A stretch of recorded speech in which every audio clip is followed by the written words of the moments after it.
What's up, y'all? This is Neena Perez, and this is Straight Talk, No Sugar Added. And I know that you are here to listen to the best humans on the planet to grow, challenge, and transform your thinking. Let's do this. And so today I found Alex Jarbrough. I hope I said that right. He is the founder and the CEO of Sargon Investments. He is a regular contributor of some of the top real estate investing podcasts in the world. He is also the host of his own YouTube channel, Alex Builds, where he teaches how to properly build and manage short-term rentals. And you know what's really cool, Alex? I think that this is something I might have only had maybe one other person who ever come on here and talk about this. And I love giving like my audience like this knowledge that they probably don't know about and are curious about. So let's start off with getting to know who Alex is. So the first question, Alex, is who are you? Who is Alex? Yeah, so Alex Jarbrough is, like you said, the founder and CEO of Sargon Investments, which is a short-term rental development and management firm. And I'm also the creator of the Build, Don't Buy short-term rental masterclass, which is a masterclass we put together about 3-4 months ago of just teaching people what I do on a day-to-day basis. Yeah. So tell me a little bit about yourself. Like, is this something that you've always been into, or you got into it, Yeah, so I've been in it for about 6 years now, just mainly short-term rental development. So if we go all the way back, I started in the Marine Corps and served 4.5 years in the Marine Corps. And my last year in the Marine Corps, I decided I didn't want to re-enlist. So I just started reading up on a lot of different investing, any type of books on business investing, just general books. And real estate had really caught my eye because I just enjoyed the control that you had over it. So I had originally joined a flipping mentorship while I was still in the Marine Corps. And the gentleman who was running the flipping mentorship, we were doing like a group coaching call. And he had just in passing had mentioned that all of his short-term or all of his long-term wealth was tied into short-term rentals. And this was back in 2015, 16. And so that sort of perked my ears. That sort of caught my attention a little bit. So I got him on a one-on-one call and I was like, I'm really open. I'm originally from Detroit, Michigan, but I was like, I'm really open after the military to move wherever in the country to work on short-term rentals. So he taught me how to choose the right short-term rental market. And then we had decided on like 2 or 3 markets and narrowed it down to where I currently live, which is Asheville, North Carolina. So the day I got out of the military, moved straight here, got my real estate license, and I just started looking for a deal for myself. And what I realized after like, I don't know, 4 or 5 months of looking was everything at that time was either way out of my price range or it was in my price range, but there was nothing unique about it. It was just, it wouldn't have done well on the short-term rental sites. So after, again, like that was like 4, 5, 6 months of looking, I did, and like just coming up empty-handed, getting multiple offer situations and just getting beaten down. And so I decided to build my very first real estate investment, which was an 800 square foot A-frame that we own to this day. Cash flows like crazy. 1 turned into 2 really quickly, 2 turned into 4, brought on some investor capital. And then today we're developing or purchasing over $10 million worth of short-term rentals. I'm hoping to triple that next year. That's fantastic. So for those of us who are probably listening and don't really know what a short-term rental is, why don't you explain that a little bit to me? Yeah, so I mean, there are a lot of different definitions when it comes to short-term rentals, vacation rentals, Airbnbs, VRBOs. That's some of the words that associate with that. To me, a short-term rental is any a rental that you rent for 30 days and under. But there is sort of like a sub niche that's coming up even and becoming more popular now, like midterm rentals that are like anywhere between 30 days to say 3 months. But I operate in the 30 days like minus like space. Yeah. Okay. So it's so are you on like listings like Airbnb and VRBO and stuff like that? Yeah, we are. It's not where our listings live though. So like our it's part of our overall like marketing strategy where we live. I mean, you'd be dumb not to put them on Airbnb and VRBO when the property is first starting. Those are big, yeah. Yeah, so that I mean, I just like what I coach people through is like you want to look at Airbnb and VRBO as just another marketing piece to your business. It is not where your business should live at. Just take, for instance, like as we're recording this, there's actually an update that's happening tonight with Airbnb. So it's like you're sort of privy and sort of you're stuck with any algorithm changes or anything that happened with VRBO and Airbnb. I mean, don't get me wrong, they're phenomenal platforms, but if something changes with the algorithm and your property can't be seen, or say if your property gets delisted, another company essentially controls your entire real estate Yeah. Yeah. portfolio, and I've just never been a fan of that. Yeah. Yeah, and they also control like like the reviews and what people say, and some of it can, affect you good or bad, right? Good or bad. So, all right. So when you got into the short-term rental, the first thing that caught my ears, you said there was nothing unique about it, right? So nothing unique about the property you were looking at or whatever. So tell me a little bit about that. What do you mean by nothing unique about it? Because most people think that they could just take their home and just make it a short-term rental. So tell me what you meant. Yeah, so I would say 5 years ago, 4 years ago, probably even before COVID and a little bit after the first lockdown, you probably could have gotten away with just getting a normal single family house, putting it on the short-term rental sites and it doing really well. What I'm seeing now, just from looking at the data and just seeing everything on social media, is a lot of those properties aren't doing as well as they used to. They're probably still cash flowing.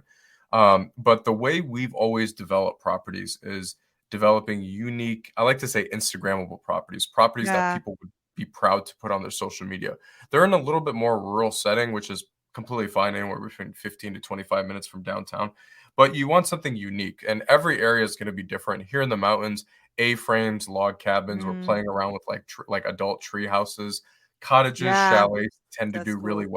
well. But that's Mhm. what I mean when we talk about like unique properties. Is like an Instagrammable property where like essentially the guest turns into your marketing person because they're Yeah. putting it on their own social media. That's You really, know. really smart, and I think you're right. In the beginning when, Airbnb first came out, I think that's how I thought about it too, right? Like, you just look at a house and you're like, "Okay, I'll just rent their house," but then it just feels like you're in somebody else's house, right? Seriously, with all the, Right. like, closed yeah, Yeah. closed doors and stuff, yeah, yeah. Yeah, because they lock their clothes in the closet and stuff like that. And I actually I agree with you because even in our last trip, me and my husband's last trip, went to Orlando and I was looking for an Airbnb, but it had to be something cool. It was like a Yeah, little that's cabin. It especially in was that like it area. was yeah, yeah. That's really that yeah, it was really fun. I'd never been there before. So I really understand that. And I love that you're playing around with the ideas of like adultery houses and cabins and stuff because that's actually something else I'm looking at. And the other thing I'm looking at are container homes, Yeah, because those so are something like cool. that. Like, Yeah. especially with Airbnb, they have all these, like, different categories now, Mhm. and, like, if you can fit one of your properties into those categories, like container homes, I mean, it's just going to rank better. Yeah, yeah. Yeah. So, and I know that you've been doing this for some time now, and you said you have partners and you're doing this whole thing. So, talk to me about somebody who is new to this and wants to, because I know you have a master class. So, tell me like some of the first like steps you think somebody should take if they wanted to kind of invest or at least start playing around with the market. Yeah, so, I mean, I started when, like, investing in short-term rentals, like, first started to become cool, and we were at even back then, like it was really a strong economy. And I'm a writer for Bigger Pockets. I write a lot of the short-term rental content. And one of the biggest things that I've been talking about recently was just because what's happening in the markets right now shouldn't scare you. Okay, interest rates are Mhm. approaching Mhm. 6, 7, 8%, 9% on the commercial side. I always urge people to like underwrite the property. No, the interest rate is relative if your property is cash flowing. If your property Right. is cash flowing, that's the goal. If you can make the Yeah. property work in today's market, imagine where you're going to be at in 2, 3, whenever the interest rates start falling again, because they Yeah. always go up, they always go down. So imagine what position you're going to be at when you can refinance out of that interest rate. I say that first just because like people might be a little bit scared right now in this Yeah. investing like economy, which I mean it happens. I just say like no matter what the interest rate is, first underwrite the property. Mhm. But when you're first starting out, what I recommend doing is if you want to get like this is what my master class teaches, but if you want to get into like right out of the gate into construction, that's what the course teaches. The number one thing you want to think about is a lot of times, like if you're listening to this and you live in like more of like a busier metro market, I don't really recommend doing this strategy in that market. What I recommend to you is I always recommend starting in your backyard. And when I say in your backyard, a lot of real estate books will say that. With this, I'm saying like anywhere between 45 minutes to maybe an hour and a half from you. Mhm. And you want to think It's of a good. place, and this is the very first thing you want to think about. You want to think of a place where people are vacationing in your city where they're taking an extended weekend vacation to. There are hundreds of these That's pocket markets smart. throughout That's the smart. entire country. Mhm. Yeah, Mhm. so like where I grew up in Detroit, Michigan, I mean, you drive up north, and I use the two examples on each side of the country. New York City, people drive to upstate New York every single weekend to get an Yep. Airbnb, say like in the Catskills. That's a couple hours away. And then on the other side of the country, you have like San Diego. People will drive to like Big Bear Lake to stay up there for a weekend. Yeah. So that's step number one, is identifying some of those pocket markets, those vacation markets that are within. I wouldn't go over an hour and a half, especially if it's your first property, because you're going to be going out there a lot. Yeah. So that's step number one. Step number two is either identifying what type of property you want to develop, or finding a property that has some sort of acreage attached to it. So it's like maybe you purchase the property, you can rent it out in Airbnb. Even if it breaks even, that's completely fine, like on the mortgage, until you can get the other one built. We did that a lot when we were dealing with the supply chain issues earlier this year. Mm-hmm. We purchased properties that we felt like could cash flow really well, that had anywhere between like 2 to 10 acres attached to them. And now we're finally starting to develop on that acreage. That's So that's great. step number two, is either deciding if you want to develop or finding a house with some sort of acreage on it. And then the final step to that is, outside of the financing, is you want to be thinking about the entire guest experience. So it's not just what this cool property looks like when the guest is Right. staying there. You also got to be thinking about the drive to and from the property. So you don't want your guests to be driving like 30 minutes up a gravel road before they even get to your property. Yeah. A lot of times they're coming in at night. A lot of times they're new to the area. A lot of times they're like going to lose cell phone reception or whatever. So you don't want them to be scared or annoyed by the time they even get to your property. So thinking about access to the property is huge. Yeah. See, those are things that, I haven't invested in short term, but I've often thought about it. And my son is getting into real estate now. So we've also been playing with that idea. And so those are really good tips, because I think those are the tips that most of us who don't know the market don't think about. Right. And I'm sure you Right. didn't think about it either. That's probably how you know that. That's how you found Yeah, out. Right. I had underwritten the deal like, okay, if it doesn't work out well, I can either rent it out like on a midterm basis, or I could just sell it, because it was just Right.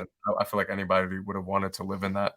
Like the square footage we develop at, anywhere between like 500 square foot to 1,500 square foot, there's always going to be a Oh, that's good. market. So you have a range. Okay. Yeah, there's always Okay. going to be a market for like Mm-hmm. that size property if someone wants to Mm-hmm. live in it long term. Yeah, yeah, that's true. And how are you finding the smaller places that you have? Do you feel like they rent out better? Do they rent out more? Like, how do you feel about that? Yeah, so I feel like they rent out better, especially Mm, if you're developing them like in a more unique aspect. And again, if you're not doing new construction, you can always play around with the interior design as well and make it unique on the inside. Um, Sticking to that like 4 to 6 range, I feel like has done really well, because there isn't personally, I haven't seen a big jump between like 4 people sleeping and 8 people sleeping. I mhm, personally mhm, haven't seen mhm. it. That might be just specific to my market. But I like to stick to the 4 to 6 people range. Again, anywhere between like 400 square foot to like 1,500 square foot. That's 1,500 pretty square foot good. house for 6 people is going to be pretty comfortable for a Yeah, that's vacation, gonna be comfortable. bigger And I than a think, hotel room.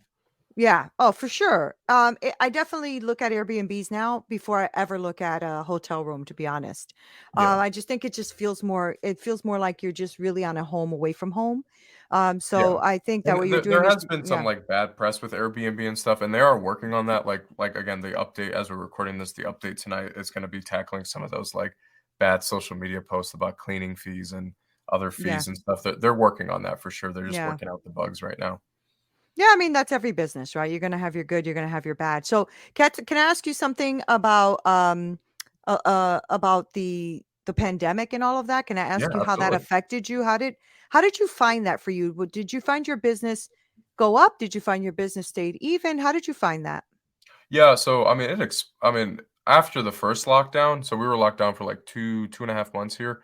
Mm, So we just put in like midterm rentals, like monthly rentals, which was fine to mhm, do. mhm. Here, short-term rentals were outlawed for like those first couple months, just like out that because it wasn't considered essential. So we just rented out to like traveling nurses for those first Oh, couple months. smart, smart. So we were comfortable. I mean, we still cash flowed, but like even if we broke even, we would have been happy compared to like some other businesses that were just getting crushed. Yeah. But after that, I mean, we saw a crazy resurgence. I mean, we were Mhm. raising our prices almost every 2 weeks, and we were booking out 95% occupancy plus. What's dangerous about those times was if people were getting into the short-term rental space during that time, that sort of became the normal of being booked 85 plus, 90% plus. when I first started, I relied very heavily on hotel books, like how to run a hospitality company. Mm-hmm. And I mean, normally they operate anywhere between like 60 to 80%. So that's where we underwrite our properties at. But COVID for sure helped us because everyone was working from home. All of our properties have reliable internet connection. And it helped us. It's starting to.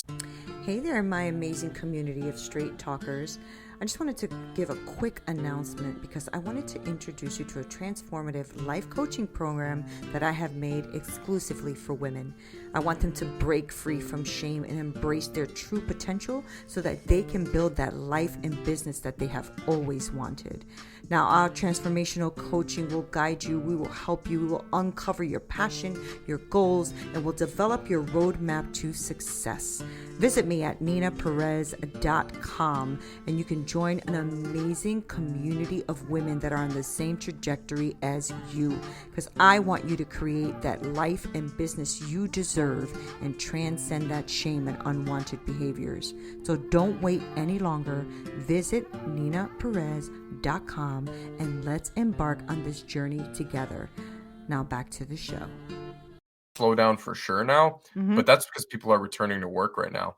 I don't really see the whole. I've seen some arguments made on occupancy is dropping because of just people having less disposable income, and that might be true. But the way we invest in our properties in terms of being close to like metro cities, That's people smart. during a recession are just they don't take the extended weekend vacation or Right. extended week vacation to Europe. They just stay stateside. So I don't really see that affecting us. I just think that people are returning back to work and they can't work from home the way they did. So we did see a drop in our occupancy, but I mean, we're still cash. Our investors are still making money on a monthly basis and we're still Yeah. cash flowing. Yeah. Yeah, and no, I tend to agree with you too on that one. I think it's just that people are back at work. You're hitting the office more now. But I'll be honest with you, even I got used to traveling more in state. You know what I mean? I got traveling more in I the mean, East our Coast. country is Yeah, beautiful, like from yeah. coast to coast. It's insane. Yeah, it's Yeah. beautiful. And if we took the time to actually explore, we realize how beautiful it really is. And Yeah. I know National I've parks, been national driving. forests. Yeah. Yeah, exactly. And beautiful beaches. If you go down like to Florida or some parts of Texas or something like that, I mean, Absolutely. it's just gorgeous. Yeah, Yeah. and North Carolina, South Carolina, all these places are just gorgeous. And I feel like now that more people have moved out too into different states, Right. it's nice because you have family and friends now in all these different states. A lot of people from Connecticut moved to like Florida, North Carolina, Yeah. South Carolina, Georgia. So I'm like, oh, okay, I got a friend here, I got a friend here, I got a friend here. But I love the short-term rental idea. And I want to know, like, for people who are listening and are like, okay, well, I want to get into a short-term rental. Now, you just mentioned the word investment. So investors, excuse me, investors. Now, do you feel like the best way to go is to have investors, or is it because you kept growing? Was your Yeah, first? it Yeah, was when it depends where you are when you're first starting. yeah. I could get those first like 3, 4 deals without investors. Hmm. Um, I just my wife and I reached a point where we were just tapped out Yeah, financially in terms of we couldn't guarantee any more loans in our names by ourselves. right. With how fast we wanted to grow, we could have Hmm. easily done the thing of get 2 properties a year and then just roll that over every couple of Hmm. years. That's Hmm. completely fine as well. But there were people who were in my life, friends that were coming to me that had some money set aside. So those were the first couple investors that trusted me and I trusted them or trust them because we're in business together. And that's how that just started. It was Okay. I had the appetite to do more, and that's where the investor capital from. Right now, I'm not really actively in raising capital because we're just trying to deploy the capital that we raised earlier this year. Yeah. And we've also teamed up with a couple funds in the like out of Michigan and New Orleans to be exact, that they raise all the capital. And then I'm essentially the deal finder and I put together the deal and manage it. That's awesome. Yeah. So tell me about a challenge. Like, what is the biggest challenge you might have found that you had to navigate and learn, while you were getting into this? Yeah, when I first started, it was just understanding that I mean construction takes a little while, especially Yeah. with and things. The thing about construction, this is why I created the course, was when you're starting, you don't know what you don't know. This is a Right. this was a Right. completely different world to me. Mm-hmm. Um, I relied very heavily on like university textbooks, like real estate development textbooks that like are taught at a university. I would just purchase the textbooks. And that's sort of how I dip my toes in the water. But it's like just with anything else, it's like the best way to learn is just to Do get it. into it. Yeah. So one of the yeah, that was the biggest challenge, was just a huge learning curve. And recently, things are getting better with like labor and materials and stuff, but just finishing up some of the projects that were caught up in COVID, like Mm-hmm. they Mm-hmm. were like pre-COVID budgets that we put on hold for a couple of years until things recovered a little bit, that we're finally developing.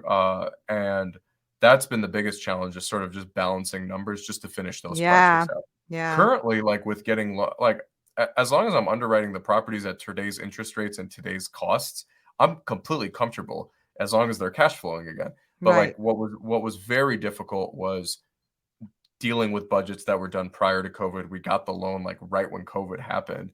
And then Yeah. like we just put them on the sideline until recently, which I probably had to come out like maybe 150 grand out of pocket to finish up those projects.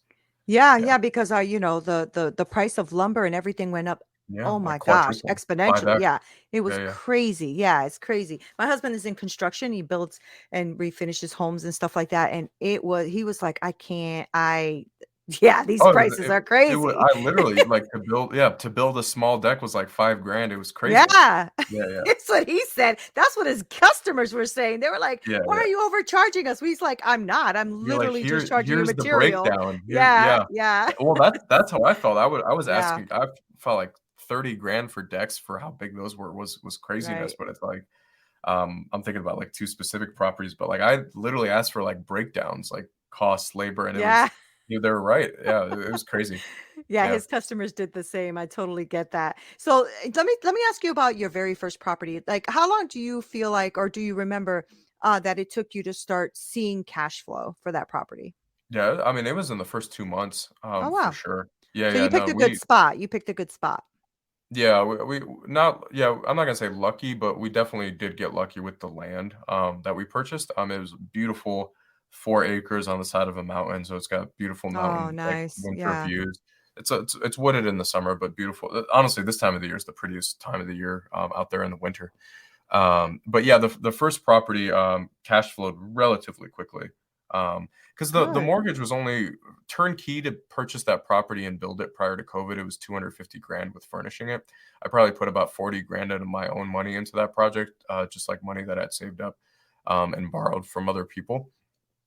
And that property last year grossed 83,000 in revenue, 82,000, and then it netted 46,000. That's So my great. ROI on that property has been over 100% a year, which is crazy Yeah. to, Yeah. to just say that.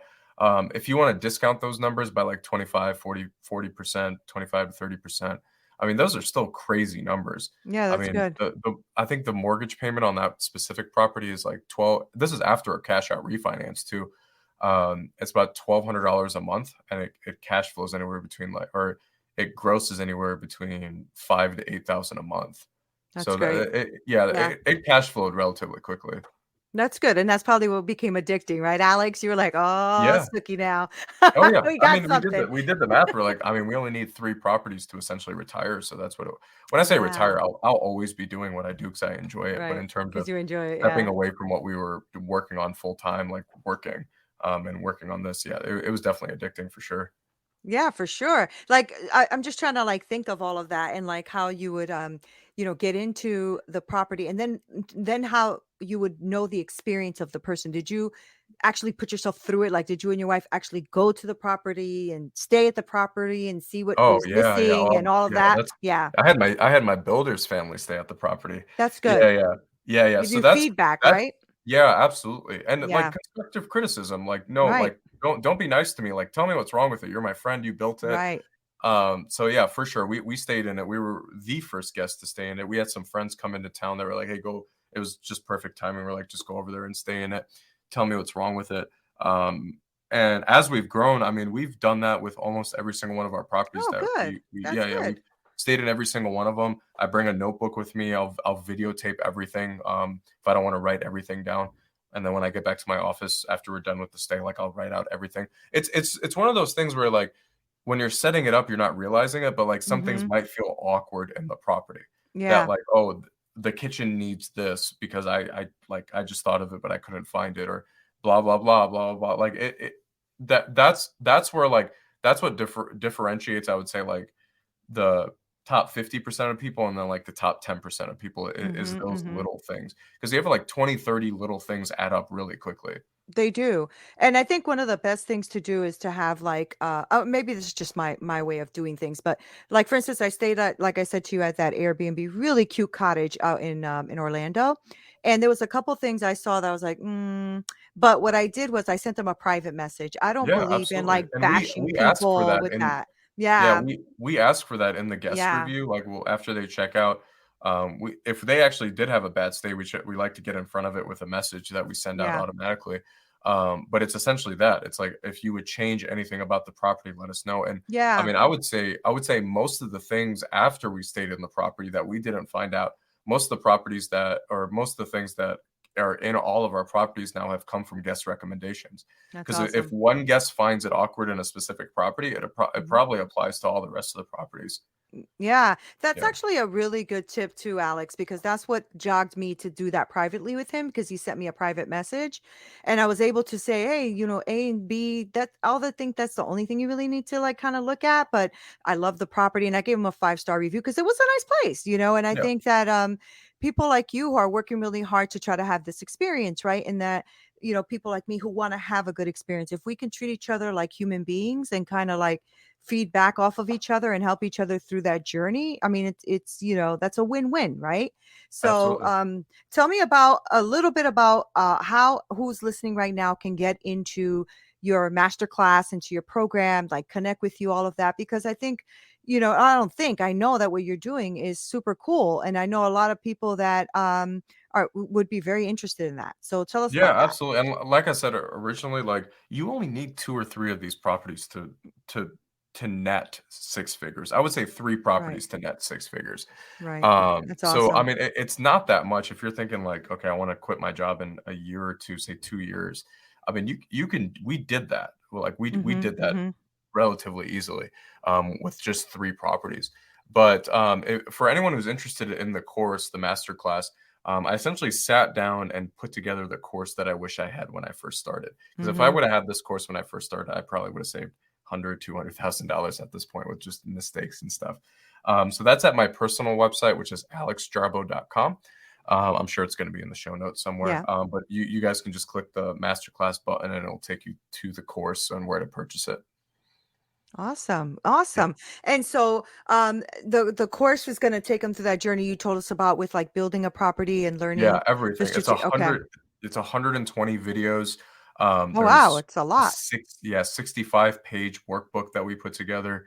Wow. There's some group coaching in there like once a month, and checklists, templates, like messaging templates, Oh, that's checklists for great. building everything. Even how to decide what is unique in your market is in that Right. course. Literally from step 1 all the way down to even raising capital if you want to go that route. Wow, that's fantastic. Wow, I'm gonna check that out myself. Yeah, I just absolutely. told you I wanted to dabble in it because I told my husband, I said, you know what? I want to like buy a few acres, like 5, 6 acres, and Oh I my, literally want to build just like container homes because he's a do it. he's a contractor. I'm like, Yeah, just build a whole bunch honestly, of little course container homes. would be perfect to, and between us, Yeah, like, I mean, you have yeah. direct access to me, so yeah, yeah. That's awesome. No, that's really, really great. And I didn't realize how robust that was. That's amazing. Oh, That's it really took cool. 6 months to put together. Yeah, yeah, Yeah, oh, I'm sure. it's I'm like sure. 15, 20 hours of just raw, or 15, 20 hours of edited videos. Yeah, Wow, yeah, that's yeah. so cool. That's good. That's really, really value. So if people want to know more about like your business and stuff like that as well, or do you take any investors still or no, or how are you I'm working open that to out? having the conversations. Yeah. What I would probably do is just defer them over to the fund that I'm working with, because that's Yeah. how to directly invest in the deals that I'm working on. Oh, cool. They have, Okay. in my opinion, they have better they have the systems in place for investor relations of how to Mm-hmm. keep up Mm-hmm. with investors. So yeah, I am actively looking for investors. I just push them over to my fund that I work That's with. good. Yeah, All yeah, right. Awesome. Yay, Alex. yeah. You dropped some knowledge up in here Oh, today. Thank I you. appreciate you having me on. No, it's fun. Yeah, this was fun, and I learned a lot, and I love learning, and I know that my audience does too. So I'm super stoked that you were here, and I can't wait to like share your word and everything you're doing out there because people are looking right now, Alex, to switch what they're doing. Like people are tired of the office thing, and they're at least that's what I'm working with. I work with a lot of like C-suite people and women and stuff like that who are looking to transition their Like, I'm life. done. And Yeah. yeah, and I think that's where people are because I can't seem to hire anybody at my place. Yeah, I'm that's like, where's funny. everybody? You're Oh, like, they're I working teach with you about it, Alex. but I That's can't laugh. find anyone. Yeah, that's funny. Alex is stealing my people. No, I'm Yeah, only that's funny. kidding. Alex, thank you so much for being on Straight Talk. I'm really grateful. Thank you. Oh yeah, thanks Appreciate for having you. me on. I had fun. Yeah. Hey guys, thank you so much for listening. You are the best. Okay, I have the best podcasting community ever. I really do. And I appreciate you guys being on here. Make sure you go on to winject.com/register, winject.com/register, and register for my free community because I want to be really connected with you, and I want us to brainstorm and be with each other and connect in a deeper way. If you are looking for coaching, please make sure that you also email me at hello@straighttalknosugaradded.com. I work with women and I help them develop that business that they are envisioning in their hearts so that they can win. Thank you guys so much for being here. Love you, love you, love you. This is Neena Perez, Straight Talk, No Sugar Added. Until next time.